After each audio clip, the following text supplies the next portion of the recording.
So I started making a list, and of course, you can probably guess what is on the top of my list, which is the isoxazolines. And so originally I was like, okay, well, Bravecto, NexGard, Cordelia. I was like, all right, if I just name those, I've used up 5 out of my 10. So I lumped them together.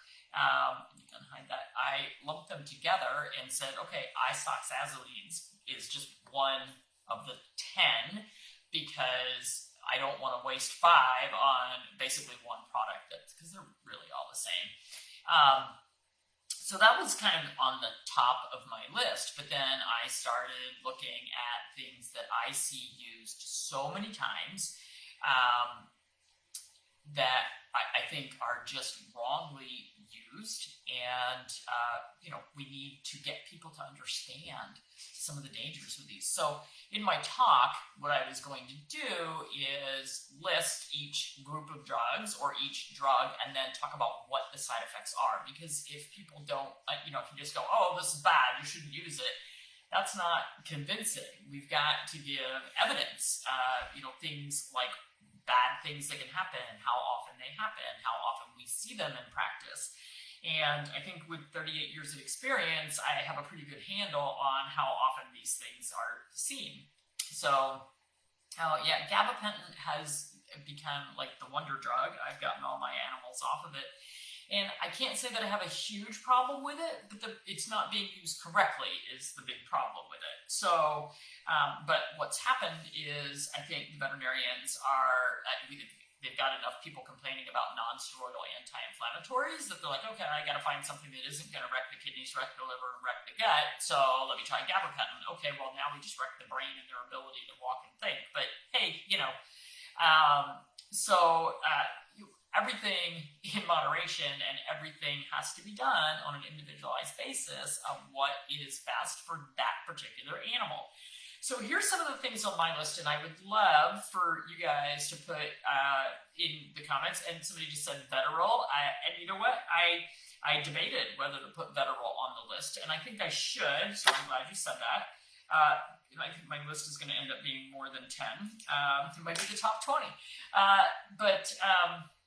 And somebody said theophylline, and I'm not a huge fan of theophylline because it causes racing heart, and so we're using it as a bronchodilator. But then if you've got a dog that has heart disease and bronchial disease, the side effects could do them in. So it's what happened to the popularity of tramadol? Well, tramadol is being sold on the black market, and people are using it themselves, and it's in the opioid family, so the veterinarians are getting away from it because we have to track every single pill that is dispensed. And by the way, it only works 20% of the time in dogs. So Apoquel, thank you very much. That is definitely on my list. So isoxazolines top my list. I think Apoquel is probably second on my list. Cytopoint is right up there as well. One of the ones that is diphenhydramine safe for long-term use? It's probably safe, but why would you? Why wouldn't you get the problem under control instead? Metronidazole, huge problem with metronidazole. It is so overused, it is so wrongly used, and it causes neurologic side effects. When Shayna would get a dose of metronidazole, she literally became paralyzed within 24 hours. So, somebody said, what about metronidazole? So, yeah, absolutely, we have to get away from it.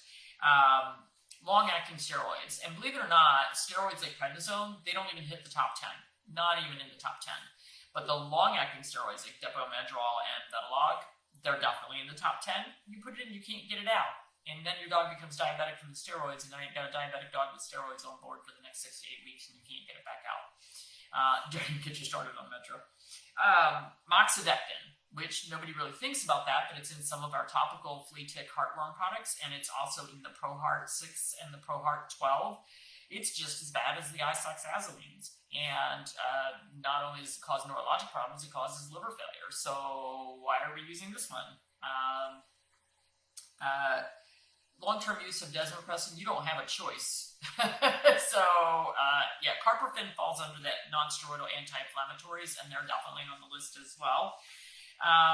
One of the ones that most people probably don't think about is phenylpropanolamine, Proin. used for leaky dogs. It's used for urinary incontinence. By the way, it can cause glaucoma, high blood pressure, and nobody talks about that. Nobody measures blood pressures on these dogs. So that hits my hot button as well.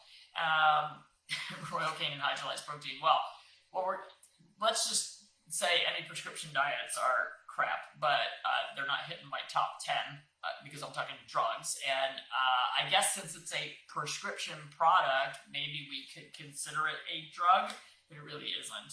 But that's interesting that you said that. So I'm actually going to add that on my little list here as an aside to talk about during it.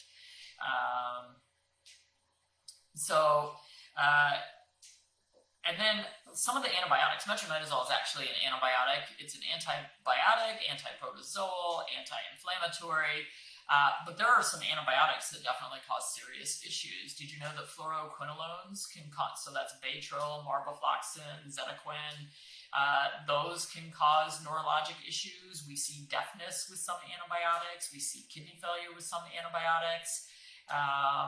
Nate says the use of unnecessary antibiotics removing the microbiome before they even know what it is. Yeah, without knowing what we're treating, just antibiotics because. So, I would love to see what you guys put in there as the top 10 things that I think are. So I'm gonna qualify it a little bit with top 10 most dangerous that are misprescribed, overprescribed, and we should be using something different. So for instance, if you have a dog in heart failure, enalapril, furosemide, pimobendan, yes, they can have side effects, but that's probably what's keeping your dog alive. So I wouldn't say that those, maybe they're misprescribed, but they're not overprescribed like antibiotics are. They're not overprescribed like NSAIDs are. They're not overprescribed like steroids are.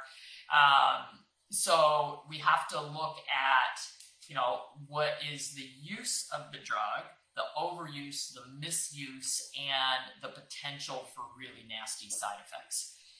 So when we look at things that are immunosuppressants, like the Cytopoint, the Apoquel, the cyclosporin, which is Atopica, and before we had Apoquel, Atopica was just handed out like candy, and now we tend to hand out Apoquel like candy instead.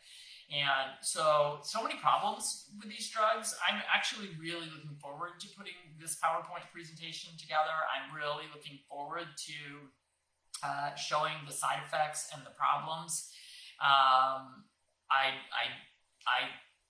would love to see changes within our industry and get rid of the overuse and misuse of a lot of these medications.